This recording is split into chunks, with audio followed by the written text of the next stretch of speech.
Apenas esforça-te e sê corajoso. Josué 1:7. Josué foi muito favorecido em matéria de promessas. As promessas de Deus para ele foram abrangentes e extremamente encorajadoras. Mas isso não autorizava Josué a dizer para si mesmo: essas promessas da aliança certamente serão cumpridas, portanto, posso ficar parado e não fazer nada.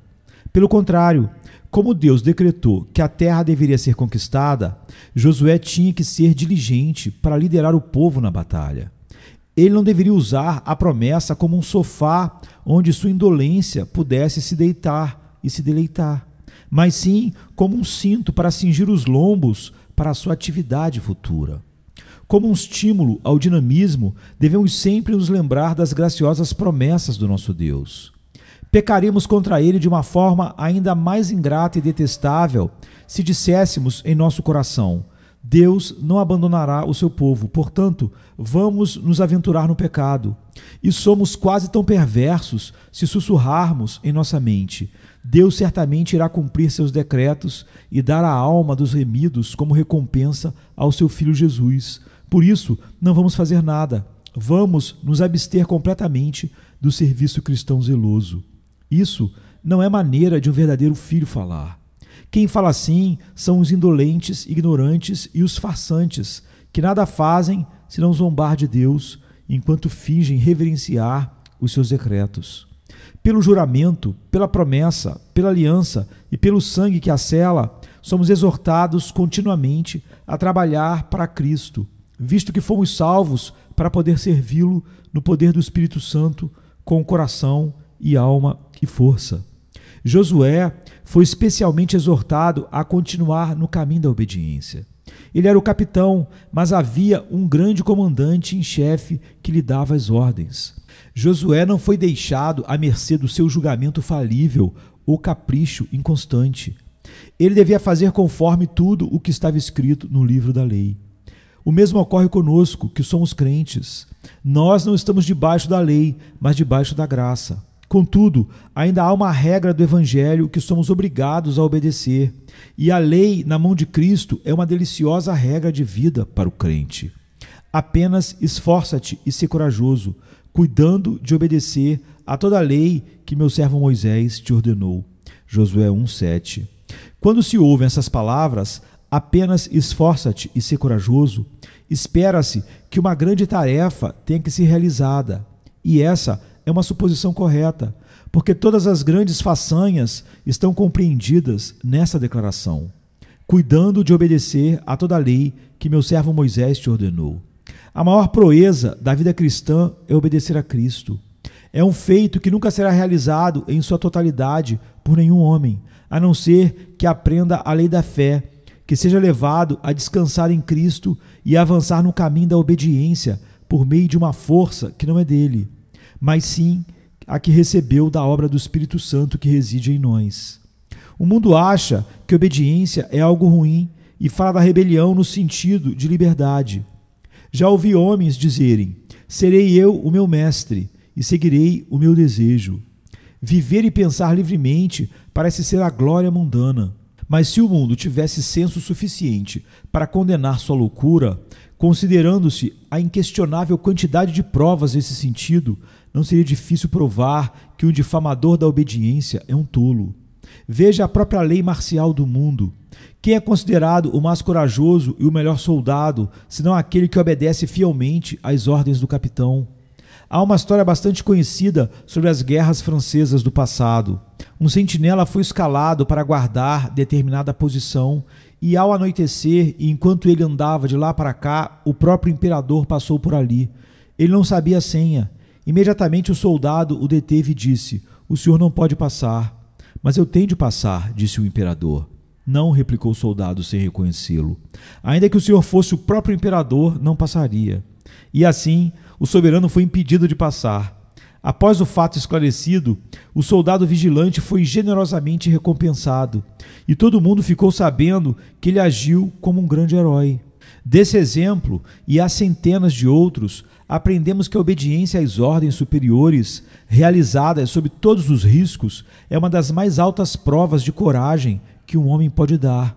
e isso o mundo reconhece. Portanto, ser obediente ao comandante em chefe do universo, ao Rei dos Reis e Senhor dos Senhores, certamente não é algo baixo e vil para um homem.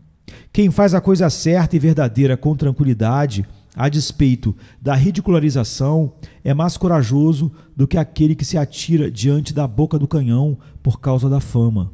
E deixem-me acrescentar: persistir na obediência escrupulosa por toda a vida talvez exija mais coragem do que a do mártir que se dispõe a ser amarrado e queimado. Josué foi completamente obediente às ordens divinas, mesmo que envolvessem inúmeras dificuldades. Ele recebera a ordem de conquistar toda a terra para as tribos favorecidas e fez o melhor que pôde. Teve de sitiar cidades que tinham muros enormes e lutar contra monarcas cujos guerreiros vinham contra ele com carros de aço e armados com espadas e foices, escudos e lanças. Os primeiros conflitos foram horríveis. Se não tivesse sido um soldado corajoso e habilidoso, teria largado a espada e desistido da luta. Mas o espírito da obediência o sustentou. Embora você e eu não tenhamos que matar heveus e jebuseus, nem sitiar nenhuma cidade, ainda assim não será fácil perseverar no caminho de Cristo. Além disso, Josué não enfrentou apenas dificuldades, mas fez muitos inimigos por causa da sua obediência. E não é de surpreender que fosse assim.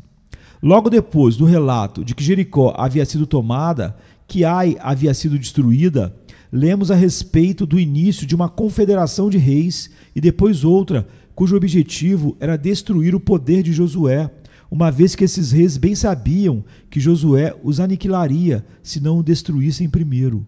Ora, todo cristão está na mesma situação. Pode ter certeza de que terá inimigos.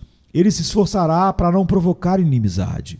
Mas ainda que perca todos os amigos terrenos por fazer a coisa certa, crer na verdade e ser honesto, ele considerará as perdas pequenas, pois seu grande amigo celestial será ainda mais amistoso e se revelará a ele com mais graça do que nunca. Josué precisou de muita coragem para obedecer, porque sua tarefa envolvia longos anos de perseverança. Depois de capturar uma cidade, ele tinha de continuar e atacar a próxima fortaleza. Os dias não eram suficientemente longos para suas batalhas. Ordenou ao sol que parasse e à lua que se detivesse, e depois que aquele longo dia passou, a manhã ainda o viu com a espada na mão. Josué era como um daqueles cavaleiros da antiguidade que dormiam de armadura. Estava sempre lutando. Sua espada deveria estar sempre bem afiada e sua armadura manchada de sangue. Ele tinha diante de si uma tarefa para a vida inteira. Assim é a vida do cristão, uma batalha do começo ao fim. Assim que você é lavado no sangue de Cristo e vestido com a justiça dele, tem que começar a abrir caminho por entre uma vereda de inimigos, até chegar ao trono eterno. Cada passo desse caminho será disputado. Satanás não lhe entregará nenhum centímetro dele sem luta. Diariamente você terá de continuar lutando, mas quem perseverar até o fim será salvo, e os eleitos perseveram.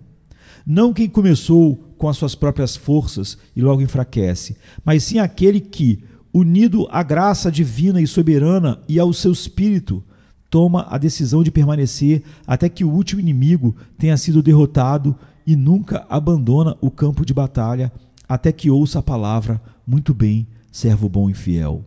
Aquele que diz que a vida cristã é vil e não necessita de coragem deve aprender a sabedoria antes de abrir a boca, porque o crente que persevera é o mais valoroso. Aquele que se orgulha de si mesmo, de sua coragem em pecar, digo, você se rendeu ao inimigo. Você é como um carro que range, cortejou a amizade do mundo, não teve coragem suficiente para ousar fazer o certo e o verdadeiro, submeteu-se à escravidão de Satanás e às próprias paixões, e dissimula a própria covardia, chamando o bravo cristão de covarde. Maldito seja por acrescentar a mentira a seus outros vícios. Se quisermos seguir a Cristo, teremos de ser corajosos e enfrentar as práticas do mundo. E você, jovem empreendedor, descobrirá tal fato no mundo dos negócios. E você, marido, em relação à sua esposa e filhos, se eles não forem salvos. As crianças descobrem essa verdade na escola. Enfim, O verdadeiro cristão terá de ser valente. O Dr. Adam Clarke contou uma história que mostra a coragem que um jovem cristão precisa ter. Na época em que trabalhava em uma loja na cidade de Coleraine, na Grã-Bretanha, eles estavam se preparando para uma feira anual e alguns rolos de tecido estavam sendo medidos. Um deles tinha uma metragem menor do que os outros e o patrão lhe disse: Adam, pegue uma ponta do tecido e eu pegarei a outra. Vamos esticar o tecido ao máximo para que ele fique com a mesma metragem dos outros. Mas Adam não se mexeu e não deu ouvidos à ordem desonesta do seu patrão. O patrão então lhe disse: você nunca será um bom negociante. Não serve para nada aqui. Vá embora e arranje outra coisa para fazer. Talvez os homens não enganem de uma forma tão aberta hoje em dia, mas cada vez mais utilizam subterfúgios maldosos para realizar seus projetos. Os registros de falência em um tribunal falarão por si mesmos. Falências forjadas acontecem todos os dias.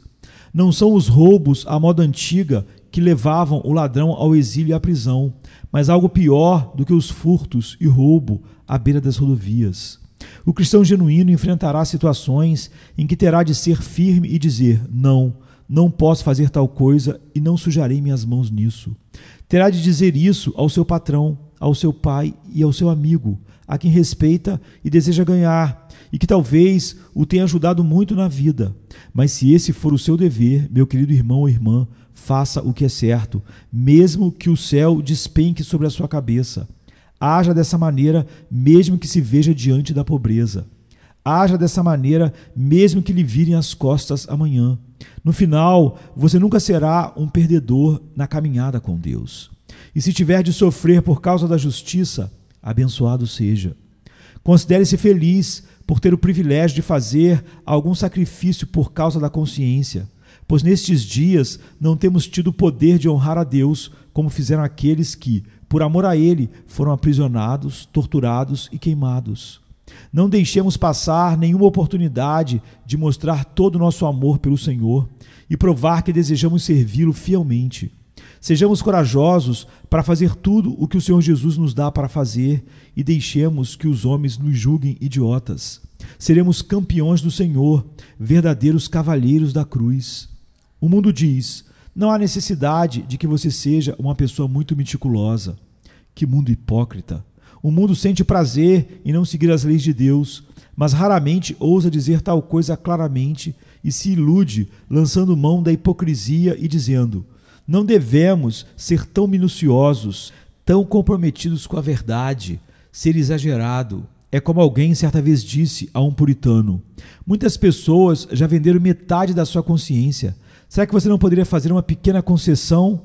Não, disse ele, não posso, pois minha consciência pertence a Deus. Mas a gente precisa viver, disse o lojista, que amava o dinheiro, como se desculpando por fazer algo indefensável.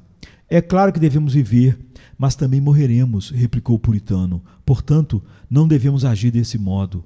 Não há nenhuma necessidade específica de que algum de nós viva. Provavelmente seria melhor morrer se não conseguirmos viver sem fazer o que é errado e desonra a Deus. A essência da obediência, como já disse, reside na precisão. Provavelmente seu filho, que às vezes é desobediente, em geral faz o que você lhe diz. Será nas pequenas coisas que a obediência se revelará. Deixe que o próprio mundo julgue as coisas. Pense em um homem honesto. Será que as pessoas dizem a seu respeito: ele é tão honesto que não seria capaz de roubar um cavalo? Não, isso não provaria que ele é uma pessoa honesta. O que as pessoas dizem é: ele não seria capaz nem de roubar uma agulha. Essa é a definição de honestidade do próprio mundo. E quando nos referimos à obediência a Deus, deveria ser adotado o mesmo padrão, se não maior. Um homem de negócio teria orgulho de dizer: tenho um contador tão bom que não seria capaz de encontrar um erro de 1 centavo em 6 meses de cálculo. Não seria muito se ele tivesse dito: você não conseguiria encontrar um erro de R$10.000 em 6 meses de cálculo. Mas se você é fiel nas pequenas coisas e se mostra minucioso e detalhista, o mundo o considera como preciso demais, severo demais, bitolado demais e não sei mais quantos outros adjetivos. E o pior, que muitos na igreja também pensam assim. Ao passo que sempre, e de acordo com o próprio critério do mundo, a essência da honestidade e da correção está na precisão das pequenas coisas.